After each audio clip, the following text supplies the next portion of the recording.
And hello, welcome back to another episode of Ghost Rings. Once again, I'm your host, Walt Stringer, Senior Draft Scout from the East West Football Network. And once again, tonight I'm joined by a colleague of mine, Isaac Grimm. He is everything you need to know when it comes to fantasy football. He's the guru, he's the swami, he's everything you're looking for. Isaac, what's going on tonight? Not much, just ready to talk some more football. Anytime that I'm going to talk football during the day, it's going to be the highlight of my day. So I'm excited to be on your show. Thanks again for allowing me to be on here. And like I said last time I was on here, you do not have to lie to the audience and say that I'm just this genius. I do cover No, you are. fantasy, but having a tough season so far this year. You and a lot of other people, but Yeah. it is what it is. Got to know what you're betting. Got to know what you're betting. So let's jump straight into this. Most people may not know what we're talking about, but we're going to educate them on it. Tennessee State over this past weekend snapped a almost 2 year long losing streak, well, road losing streak, and they were also 24 and a half point underdogs at Austin P. They managed to pull that win out 24-22. That was also head coach Eddie George's first career win against a Division One opponent. What do you think about what happened in that game? And how hard is it really to change a culture like that, the way they're attempting to down there in Tennessee? Yeah. Well, it's hard to change a culture like that that's on a big losing streak, but it helps bringing in a guy like Eddie George and then someone that we're familiar with at the East West Football Network, Hugh Jackson, bringing him in as the offensive coordinator. Yeah, that was a big point spread, 24 and a half, like you said. Uh, this is a game where these two teams are an hour away from each other, so it's an in-state type of matchup. And things happen. Things can change like that. We know that with a new coaching staff. So this was a big win for Tennessee State. Their offense looked good at times. They made the key plays on defense when they needed to. They also got a little bit of a break when Austin P went for two to tie the game, and it started to really downpour at the end, and the receiver ran a little flat route and looked like he had his eyes on the end zone, looked like he was just going to walk right in, but slipped right off his hands. And hey, Tennessee State needed it, and they're not complaining. They broke that streak, so it's a big win, and it's a big step in the right direction for that program. Yeah, I 100% agree. 100% agree. I think going into the game, I felt Tennessee State had some athletes on the perimeter that could possibly take advantage of Austin P. Austin P played a ton of zone that game, which indirectly benefited the running game. I thought freshman Denard, sorry, I don't want to mess up his name, but got it right here, right here. Devon Starling, sorry about that. Yeah, freshman running back Devon Starling. Mm-hmm. He had a big game. He had over 100 yards. I thought the freshman wide receiver Zaire Thornton, he made some big catches that game. Also, the senior tight end Rodell Rodman, he had two long touchdowns, one in the third quarter, also one in the fourth quarter. But I think more than anything, they got it from the quarterback, and that's senior quarterback Jeremy Hickbottom. He had probably, in my estimation, his best game of the season, and everything correlated with them getting a lot more consistent play at the line of scrimmage, especially on the defensive line. I think Mm-hmm. they have been giving up 162 yards on the ground a game, and they barely gave up. Well, they actually didn't give up 100 yards. Actually, they didn't. So Austin P running back Brian Snead had a couple big runs, but aside from that, Tennessee State pretty much stopped them on the ground. Yeah, and they had control throughout most of the game, and I like that in the first quarter. It was like a 4th and 1. They were about to go for it, but they did have a false start, so they did settle for the field goal. But I like that uh, George and Tennessee State and Hugh Jackson came up with the idea of going for it on 4th down. The hey, we got to get a touchdown on this first drive, and ultimately it was a false start. But you saw it was pretty back and forth, but it seemed like that Tennessee State had most of the momentum throughout the entire game. I like that they opened up the playbook. They took a lot of deep shots down the field, and I mean this is a team that you know in the past couple of years they haven't really opened up the playbook a ton. They haven't really went deep a ton, I guess. And the quarterback, his deep ball is okay. He did have that big connection in that first quarter. That was a dime right to his receiver for that long touchdown to really open up the game a little bit for them. They were actually down at the time, so that was huge. I just like the senior quarterback. He's the leader of that offense. He made a lot of big plays. He scrambled out of the pocket. He had a big run for a touchdown as well. So I like what I saw. And this team, getting that win, that'll just boost their confidence going forward. Absolutely, absolutely. So, in your opinion, you look at Eddie George at Tennessee State, you look at Deion Sanders at Jackson State. What does it take for schools like that to really start to get on the map? Because a lot of people believe, okay, you bring in this all-star coaching staff and things are supposed to just turn around just like that. And typically it doesn't, because Mm-hmm. recruiting is very, very difficult. People don't understand how difficult recruiting is, how competitive recruiting is, how ugly and grimy recruiting can get, and underhanded and dirty. And it's how difficult it is for a lot of these programs to stay clean and stay on the up and up. So you look at a situation with a head coach like Eddie George, offensive coordinator, bright mind like Hugh Jackson. Typically, how long should it take a program like that to expect things to become better? A couple of years, probably. I mean, like you said, it's hard to turn around a program just like that, especially a Tennessee State program that. I mean, they had a 2-year losing streak on the road for a reason. I mean, this team was in the dumps, so you can't expect them to turn it around just like that in one season. But as long as they hover around 500 this first year, show that they're resilient, they don't give up in those big games. You're going to get pretty decent recruits that are going to want to play under, two guys that are really familiar with the NFL. And that's always the goal, is to make it to the next level. You can still make it to the next level playing for Tennessee State and teams like that. So I think, this first year it's going to be, a learning curve, and then we'll see what the schedule makers come out with in the future. I know the schedule's always set out in advance, but if they start really winning a lot of games each and every year, you're going to see those big time schools playing them on a regular basis, a couple games in a year. And I think if George does stay with this team for a long time, it's probably going to take 4 to 5 years to really, really get on the map.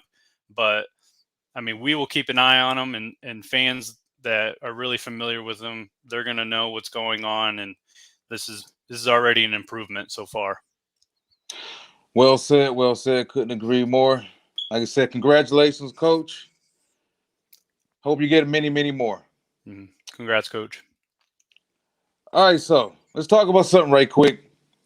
I was watching that Chiefs Eagles game over the weekend and watching Tyreek Hill just video game the Philadelphia Eagles. And something crossed my mind. So Calvin Johnson retired in 2015. Julio Jones was drafted in 2011. He had an impressive rookie campaign, had an even better 2012, was hurt pretty much all of 2013. He came back with a vengeance in 2014 and then had a monster 2015. And then he was pretty much the alpha male wide receiver of the league all the way to pretty much 2019 when injuries started to occur. Mm-hmm. So since then, when his numbers started to kind of like derail whatnot, because he's still in Tennessee. He's not bad at all in Tennessee. He's got 18 catches on 12 targets, but he's also 32 years old. He has no touchdowns this season. So if we're He's looking past his forward, prime. yeah. If we're looking forward right now, with as dynamic as Tyreek Hill is at the age of 27 years old, is this his generation? It may be. I mean, there are some games like weeks 2 and 3, the defenses of the Chargers and Ravens. I mean, they double and triple covered him throughout the game. So yeah, they took him out, and then we saw big games from other receivers. But that's like the only way you can stop this guy. Right. He's had 11 receptions in 2 separate games this year. Against the Eagles, he had 186 receiving yards and 3 touchdowns. And, everyone's going off the walls about his performance, but he had 11 receptions for 197 yards and a touchdown in week 1. And it's just crazy to see a guy like this who consistently can put up humongous games like this. And, he could do this 5-6 more times and no one would be surprised if he did that this season. So he's so hard to stop, and it helps with the offense that he's in. And Andy Reid knows how to, construct up plays for him, and he's got one of the best generational talent quarterbacks throwing to him. So a lot going to effect. One of the best tight ends and the same team who, defenses are going to really focus on him as well. So Tyreek Hill, you brought up, it was like a video game. That's what he is. He is a video game character.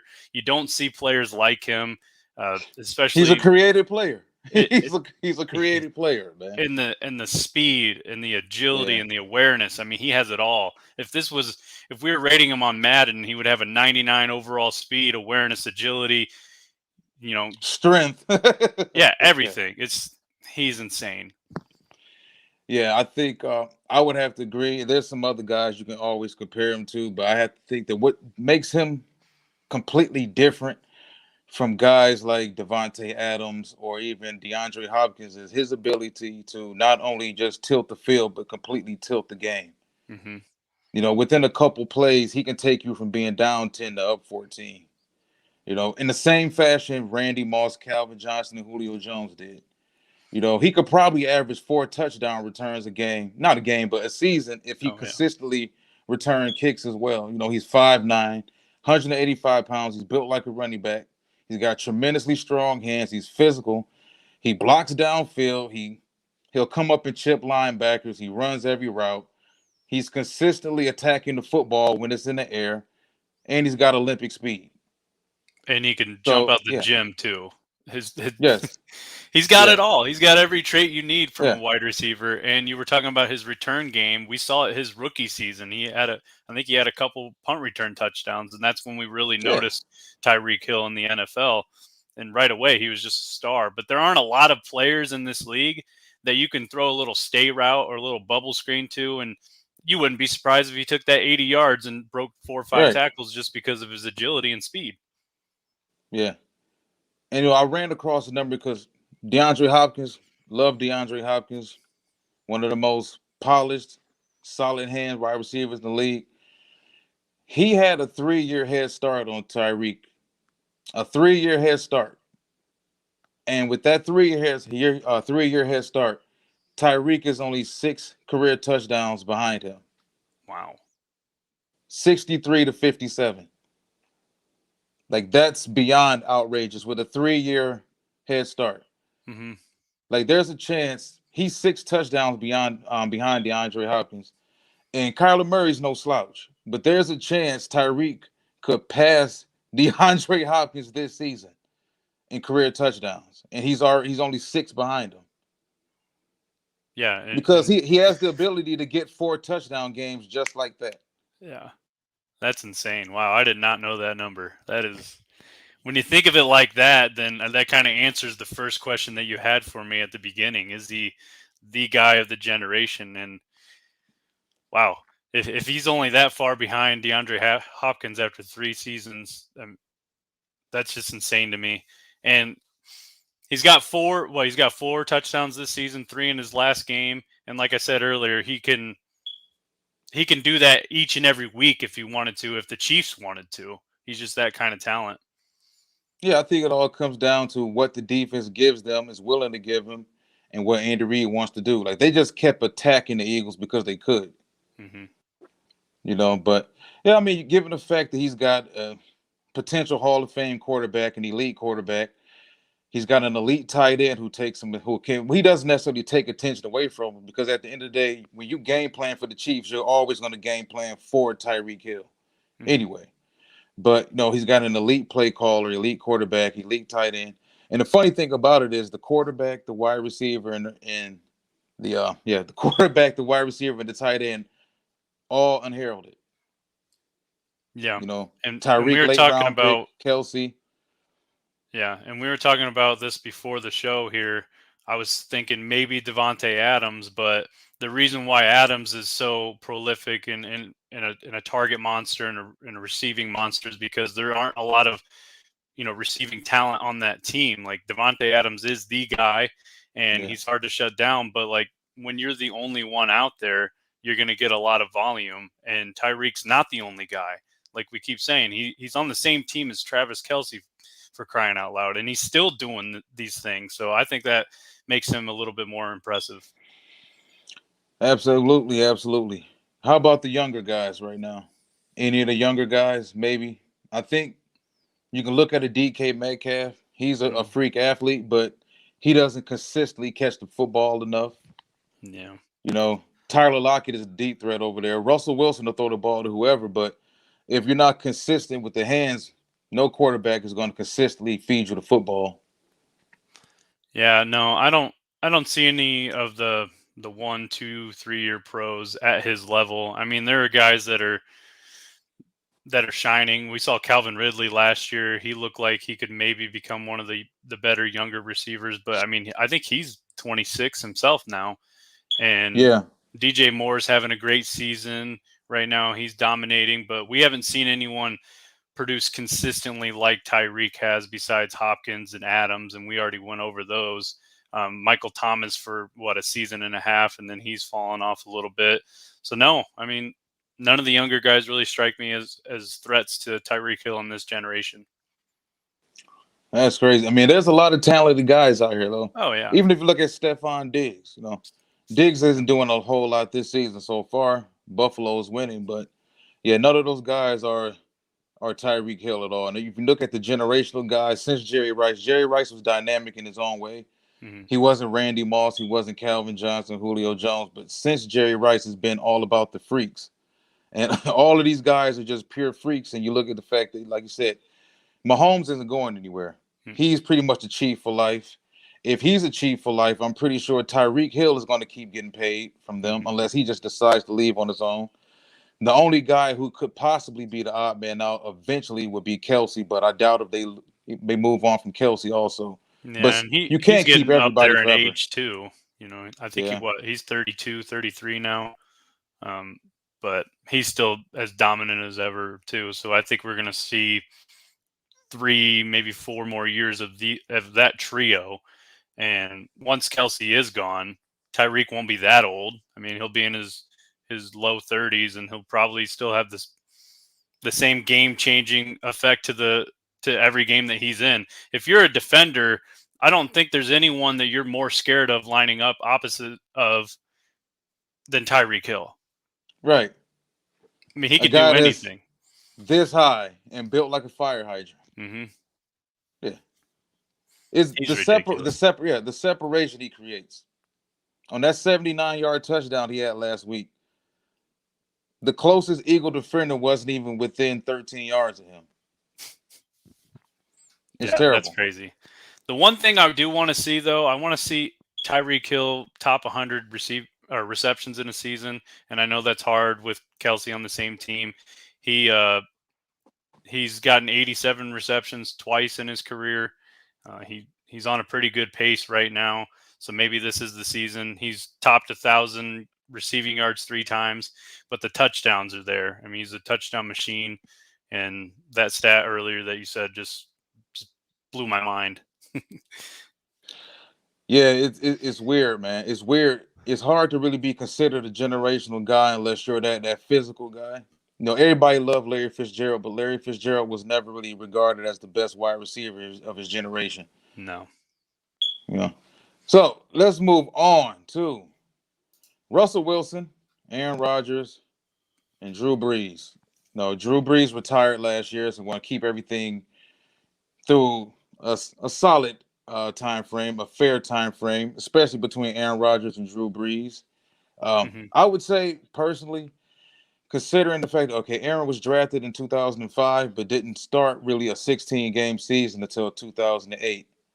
So if we keep everything between him and Drew Brees strictly between 2008 to 2020, we're looking at Drew Brees threw for 437 touchdowns, 161 interceptions with a quarterback rating of 98.7. In that same time frame, Aaron Rodgers threw for 411 touchdowns, 88 interceptions, and a quarterback rating of 105 along with 3 MVPs, Hmm. 2011, 2014, 2020. I don't want anyone to tell me that, especially the Drew Brees fans. I don't want anyone to tell me that a 73 interception gap doesn't make a difference in how you evaluate two quarterbacks in the same amount of years. Now, when I saw that stat, that threw me for a loop. That he managed to throw 73 more interceptions in the same time frame, but it happened. So personally, in my estimation, even though Russell hasn't played as long as Drew Brees, I would personally put Russell Wilson before Drew Brees, even though some of it is personal bias. Russell Wilson, Aaron Rodgers are pretty much my type of quarterbacks, not so much Drew Brees. And I've also seen Drew Brees falter so many times in the playoffs and get bailed out time after time after time with excuse after excuse. But in your estimation, how do you rate those three guys right now? It's tough. Before you even read off the numbers, though, me as a Bears fan, and you probably had the same thing as a Lions fan of being torched by Aaron Rodgers for so many years now. It's hard to not rank him first on that list. It's crazy that him and his Green Bay Packers have only been to the Super Bowl one time, and they did beat Right. Pittsburgh that one time they were there. We've seen a ton of NFC championships, and then just falling short there. But man, the interceptions is what really the spot where I think that he's separating himself. And Russell Wilson was he kind of played like that his first several years. We've seen more interceptions the past few years, but for a guy to have a 105 passer rating, you said since 2008, right? Yeah. That's insane, and he's won the MVP 3 times. Uh, I mean, when you think of Green Bay Packers right now, you think him. And I Mhm. know that you do the same thing with Seattle, but with Drew Brees, to me, he's always had someone there that, like, I don't know if I really thought of the Saints as just Drew Brees. I mean, he's had a good defense. He's got a Right. great coach. He's had a Michael Thomas. He's had a Kamara. He's had a Mark Ingram. He's always had a squad. And well, not he hasn't always had a squad actually, and that's the thing. Yeah. There were a He few kind of years did. where the Saints weren't that great, and Well, it wasn't always every year. You know what I'm saying? yeah. And Yeah. and he had a Jimmy Graham who was one of the best tight ends in the league at the time. Aaron Rodgers makes players better. Alan Lazard playing with Drew Brees, I don't know if he would have done anything. Like Valdez Scantling, he's someone that has a drop issue, but Rodgers can make him look like a star in some games. Robert Tunyon last year, he had a really good stretch, and I think if Aaron wasn't the quarterback, I don't know if these guys would have been anything. Russell Wilson, on the other hand, he's a guy that he's different because he doesn't care who he's throwing to. We'll see Right. the games where Swain has a good game, or Doug Baldwin before he became elite for 1 year. Percy Harvin had his days. Will Disley this year. I mean, he can turn guys into stars in games too, and I just didn't see that as much with Drew Brees. And Brees threw a lot of picks. I know he went to what did he go to? Did he go to 2 Super Bowls? No, he went to one. Just one. Okay, Yeah. and then he beat the Colts in the one. Wilson's been to two, if I'm not mistaken. He's 1-1 in Yeah. the Super Bowl. He beat Denver and then threw that pick on the 1 yard line against New England. I think Wilson has a better chance among these three when it's all said and done. But right now, I would rate Rodgers first. I want to say Wilson second, just because he brings that running element to the game as well, and then Brees third, in my opinion. But I know there are those Drew Brees lovers out there that would just totally disagree. Yeah. I mean, well, the proof is in the numbers, and you look at Sean Payton also. You look at the fact that when Drew Brees was out in multiple years, when Drew Brees was out for an extensive period of time, we watched this man plug in Teddy Bridgewater and win 7 straight games Yeah. without Drew Brees. We watched him plug in, was it Taysom Hill, and who else was it? A couple of years prior to that when Brees had some injuries and he went on like a 6 or 7 game winning streak. So we don't see, or we can't really fathom watching the Seattle Seahawks and Pete Carroll win 7 straight without Russell Wilson. We can't see it. We can't imagine fathom the idea of Jordan Love stepping in for Aaron Rodgers and Mm. winning 7 straight. Like we can't see that. I think it is not to really take a lot away from Drew Brees. I think Drew Brees is without that one Super Bowl, he's Phillip Rivers almost. Mm-hmm. Without that one Super Bowl, like I said, I watched him, and I don't want to necessarily bring the whole Hurricane Katrina factor into it, and why a lot of people feel like they can't really down or say anything bad about Drew Brees. People bailed him out, honestly, for that Rams game in the playoffs a couple seasons ago because he played poorly. Yeah. And everyone jumped on the fact that all the refs don't like us, and the refs gave that game away to the Rams because that was a blown call. Well, after that blown call, what did the Saints do? Because if I'm not mistaken, they had, I believe, 2 more possessions in regulation that did nothing. And then they had a possession in overtime and did nothing. But when as soon as the game was over with, they were Sean Payton and his guys were the first ones running to the podium to complain about the refs. You Yeah. know, they made the refs the scapegoat for his poor play calling down the stretch and Drew Brees not executing. So I always felt that Drew Brees just got bailed out a lot. I thought that he just got massaged way too much. He got massaged more than he really deserved. And I think, like you said, the other 2 guys make other people better. And if we're putting it on MVP, like you can give LeBron James the MVP of the league pretty much every year because without him, his teams are going nowhere. The Saints were actually went places without Drew Brees. Now they didn't go deep into the playoffs and win, but anytime your team can step straight in when you miss a game or you miss 4, 5, 6, 7 games, and they can go on a winning streak without you, that says a lot. Mm-hmm. You know, Has Breeze won a regular season MVP? no, he finished second to Aaron Rodgers in 2011, I think. Okay. I just looked up his win-loss percentage. He won 59.9% of his games. Mm-hmm. Rodgers has won 65.6, and Russell Wilson has won 68% of his games. I feel like that's a pretty big difference right there between Wilson and Breeze. Yeah. Well, also the fact that Russell over the weekend became the fastest to 100 wins. Mm-hmm. Yeah, which I found that amazing too. Yeah, that's pretty impressive. And he had a pretty good defense for his first half of his career. And, Breeze has had a good defense on and off. Rodgers really hasn't had a great defense pretty much his entire tenure with Green Bay. So that also goes into effect. I just think when you look at the rosters each and every year, Breeze has always had like the better rostered team. I mean, Wilson was pretty spoiled coming into the league when he wasn't getting paid, so they could pay the Legion of Boom around him on that defensive side. Right. But I think we need to think about that too with Rodgers, and that's another reason why he separates. And his quarterback rating against the Bears is probably near perfect. It's unreal. Yeah, I mean, it's the dynamic factor.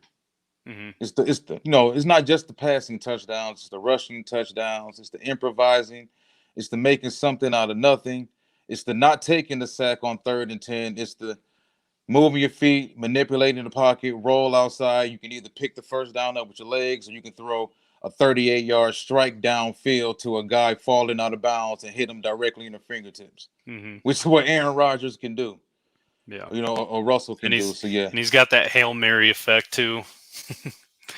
yeah, and He's he's throwing got like, the confidence too. yeah, he does have the confidence. I think all three of them have the confidence, but yeah. Yeah, and I think with Russell may in the end turn out to be better than both of the other 2, given the fact that I kind of get that LeBron factor from that LeBron feel from him. Mm-hmm. He invests a lot of money every year in his body. He eats right. He lives a good lifestyle. He's all about football. He eats, sleeps, and drinks football. He's about generational wealth. His thing is football, so he can take care of his family. And athletes who tend to think that way tend to play for a very long time. Like I wouldn't be shocked if Russell plays 16, 17, 18 seasons. Yeah. He never And really suffers any serious injuries either. and he never has a good offensive line either. I know the line's so-called better this year, but I mean, they didn't make a lot of moves to improve it, and he pretty much threatened them. He's like, "Hey, if you don't, give me more protection, I'm going to leave." And I don't really know if he was going to leave. I think he just wanted to make sure that he had a better, five guys ahead of him that are blocking for him on a regular down basis. But he Um, doesn't. but he still doesn't. But he But doesn't. he's. I know he doesn't run for a ton of yards anymore, but he's still a scrambler. And like you said, he makes plays out of nothing. He can get out of those sticky situations. And Rodgers is one of the best quarterbacks to do that as well. When I think of Drew Brees, I don't really think of him, making a ton of plays out of nothing. Your definition, what is an elite quarterback? Well, an elite quarterback is someone, when you think of that team, like I was talking about earlier, when you say the Packers, you think Aaron Rodgers. I mean, Well, if when you you're think of the Lions, you think Matthew Stafford. So that's not necessarily saying okay, a lot. I but mean, you gotta win 60% of your games too to be in that elite category. Yeah, Stafford, he was a good quarterback, but you're never going to think of him as elite just because he could never take that team to the next level.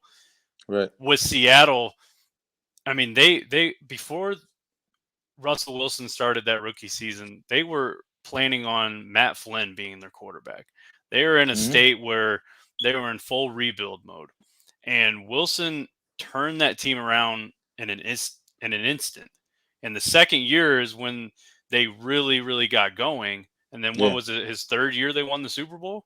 I mean, he was Yeah. on the rookie contract, and someone that plays in today's game, Patrick Mahomes, very similar, having much success right away. I know he sat out that first year. He came into a better team, but just so much success right away.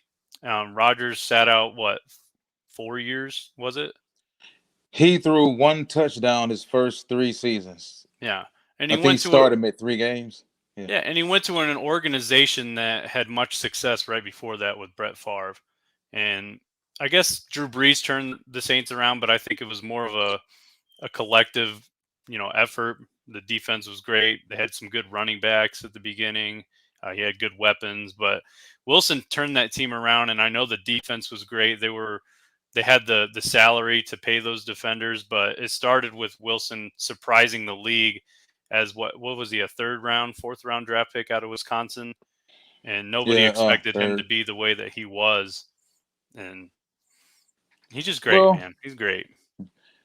I mean, that's kudos to Pete Carroll Yeah, and kudos to Bill Belichick. I think it takes serious guts, serious onions to go out there and say, you know what, we just gave this guy from Green Bay a boatload of money, but this guy I took in the third round.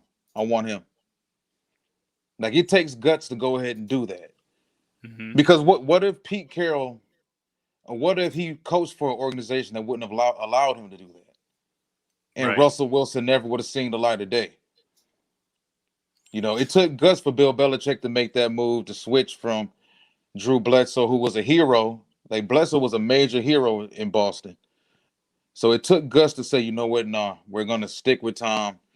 Sorry, Drew, it is what it is. We'll get you somewhere where you really want to be. Yeah.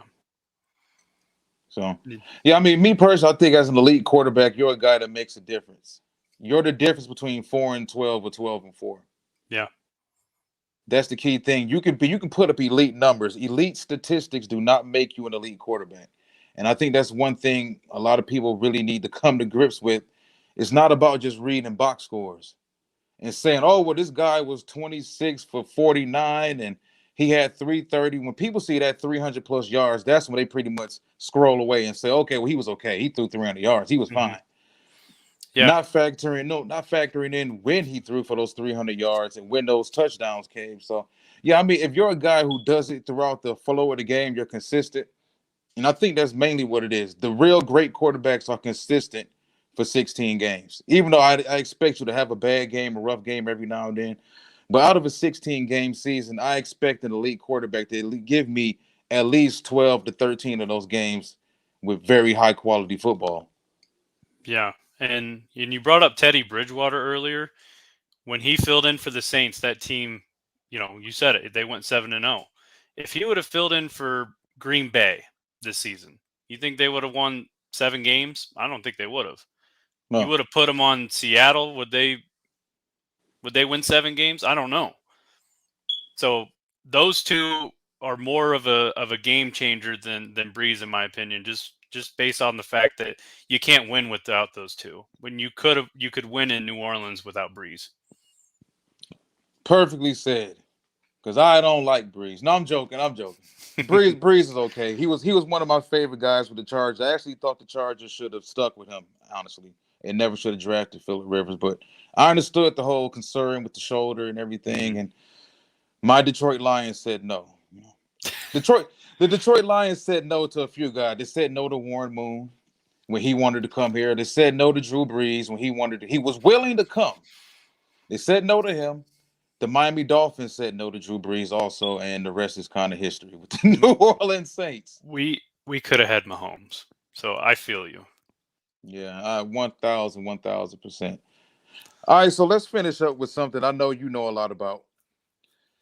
Because you're the Notre Dame football guy. You can probably tell me about every single player on this roster. I don't know about that, but all right, so I love Kyle Hamilton as a prospect. I think he's worth of this draft, particularly. He's worth a top 5 view. You don't think so too much, but I think he's potentially a top 5 talent, depending on how the rest of this season transpires and how his workouts go, and injuries and interviews and all of the ticker tape that comes wrapped up around the NFL draft and all the BS that comes along with that for the 3 months leading into the draft. So, in your estimation, is Kyle Hamilton a top 5 pick, top 10 pick, potentially the best defensive player in the draft? I think he is the best defensive player in this draft so far. I mean, the college season is rather young right now, and I mean, you're the draft guy. You know it more than a lot of people. People or players come out towards the end of the season. Players really show up in the combine. There's a lot of shifting in mock drafts, and a lot can happen throughout just one season, and even in an off season. But this guy is a generational talent, in my opinion. I've been watching Notre Dame football for a long time. His first play at home at Notre Dame was an interception his freshman year. I mean, this guy made an impact right away, and they didn't know if they're going to, play him at corner or safety. I mean, his size is unreal. 6'4", 219. He's athletic. He's physical, which is very big in today's game. Well, it's always been big, but for a safety that you're willing to spend a top 5, top 10 pick on, you want him to be very physical. So he can bring that like Jamal Adams type of attitude to the game. And he's also really athletic and makes a lot of big plays. He's a ball hawk. He comes down with a lot of interceptions. He's forced a decent amount of fumbles in his college career. And he's the anchor of that defense right now. Notre Dame typically has a pretty good defense. This season has been a little but teams are going away from Kyle Hamilton. They're throwing, wherever he is, they don't want any part of him. And he's more than just a coverage guy. Like I said, he can come up and just smack you. And It seems like sometimes you're wondering if this guy is a middle linebacker just because of the way that he flies around the field and the way he dominates, against good teams like Cincinnati and even in like when we lost to Bama last year, he was one of the better players on that field, but no one would have known it because Bama blew us out of the water. If you haven't watched any tape on this guy, you're just going to fall in love with his tape. He's gotten better each and every year. Last year, I didn't know if he was going to, improve upon, but it seems like, he's made a ton of plays this season already. I don't know his statistics on the top of my head, but I'm sure you do. But hell no, I don't. This thing is, I try not to memorize college statistics. Yeah. College statistics and college measurements. because 6'4", 220 could turn out to be 6'1", 217 at the combines. But Hmm. no, I think he's a legit 6'3", 6'3", 6'4", though.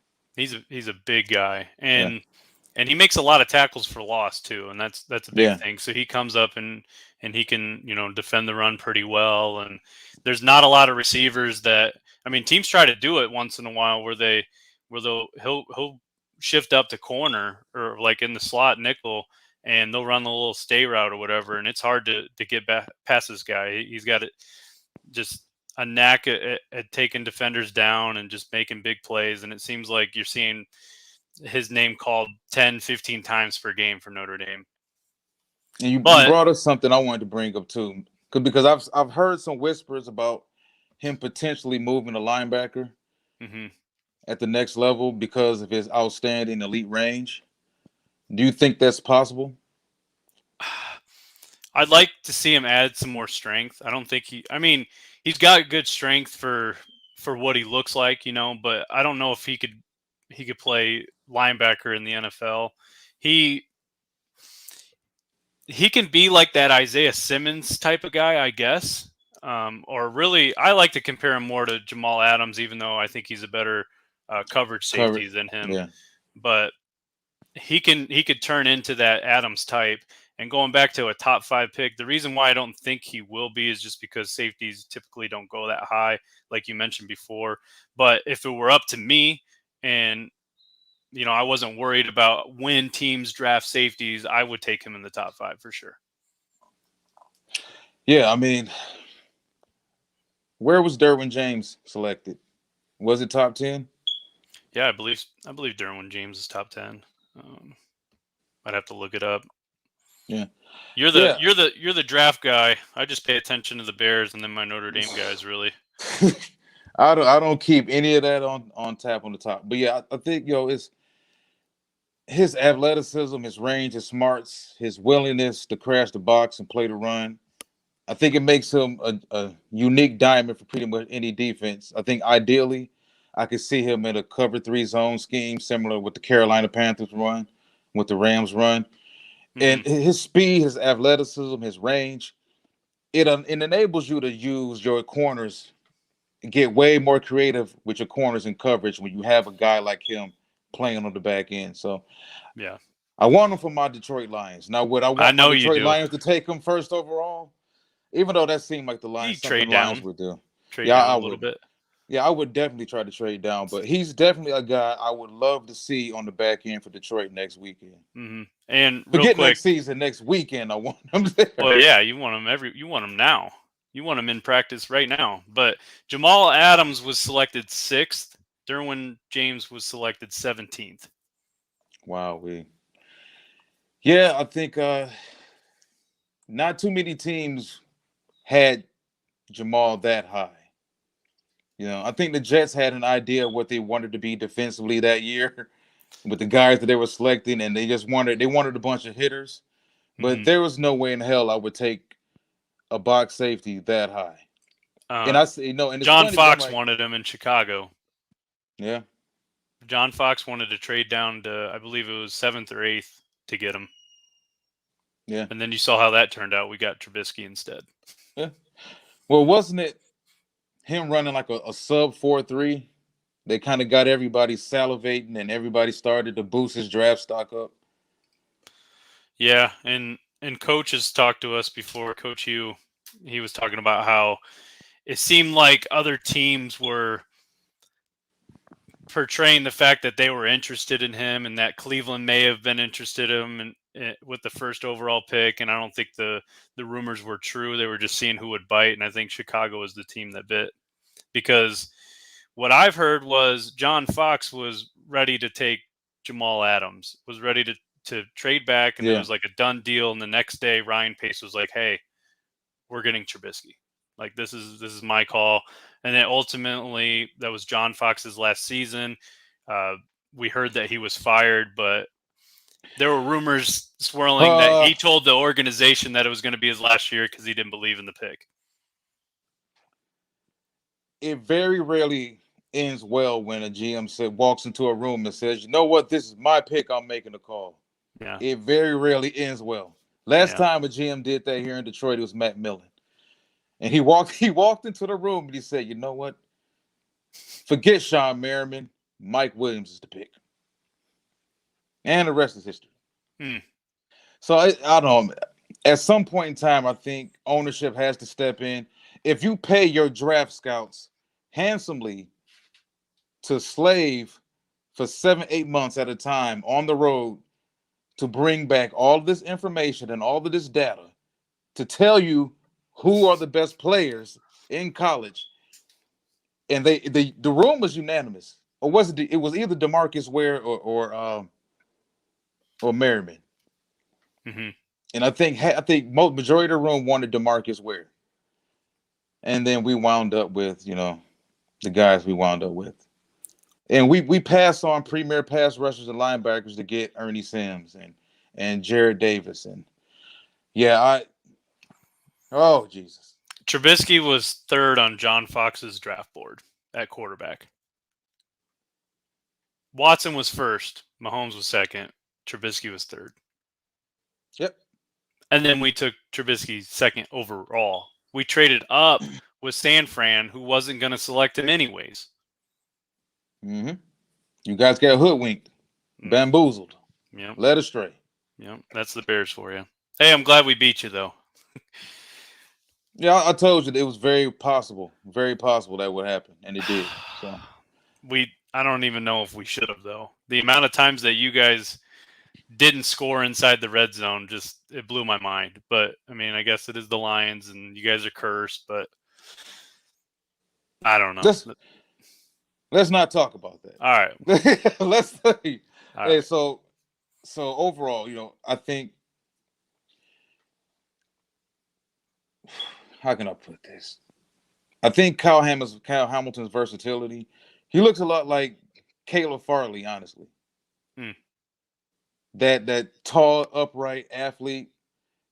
Not, he's not that. He's twitchy enough. I don't think he's that flexible at his hips when I watch Kyle. I think he's just very fast, very explosive. Not that really quick, twitchy. But like I said, he's a guy I think could play pretty much in any system. And Yeah. hopefully, like I said, if he works out well, I could definitely see him being a top 10 pick. But like we say every time we bring up the draft, by the time April rolls around, some quarterback is going to be drafted in the top 5. Mm-hmm. More than likely. I don't think the Lions will take one, but there's a good chance that the Falcons are there, or not necessarily the Jaguars. I don't think Urban Meyer will be that wild and crazy. There's always someone that has just an insane combine. I mean, this isn't like the greatest example, but Rondale Moore, after his combine, his stock just jumped through the roof just because of his athleticism, and Arizona saw what they could do with him, and teams fall in love with certain players, and they reach, and there's just a lot that goes into the draft order, and the amount of change is crazy from now until when the draft comes again. Well, a lot of that was perception with Rondale Moore, because Rondale didn't have a good 2020. People were still mesmerized by what Rondale Moore was in 2018 and 2019. And when he had the workout, it was confirmation. Okay, he didn't play well in 2020, but the 40 is there, the vertical is there, the cone drill's all there. And plus, he went to the perfect situation. Yeah. He's not the man in Arizona. They've got a couple men over there in Arizona. They're using him for what he's best at. So, perfect example of a player going to a perfect situation. Mm-hmm. Completely agree. All right, Isaac, it was a pleasure having you on again. You are a scholar. You're a very bright football mind. Every time I have you on, I want to try to make sure I have something on that you're an expert at. It's Notre Dame football. It was Bear football. I said the hell with the Bears this week because bringing the Bears up meant that I would have to talk about the Lions. I didn't feel like talking about the Lions this week. I understand. So I just pushed the Bears to the back burner, and I brought up Notre Dame football, which I know you always get a kick out of talking about. Yeah, and a bad loss to Cincinnati, though. Well, it wasn't a bad loss. Cincinnati's good. They've got a grad student and quarterback. He's 29 or 30. Desmond Ritter. Yeah, Brandon Whedon. Yeah. Yeah. I mean, Cincinnati's got some pros. They got some future pros on that team too. Yeah. Yep. So all right, everyone, all zero of you. I can see it out up there. I know it's all zero of you. But anyway, thanks everyone for tuning in again this week. I will be back next week with another wonderful show for everyone. Remember, stand up, stand out. Peace.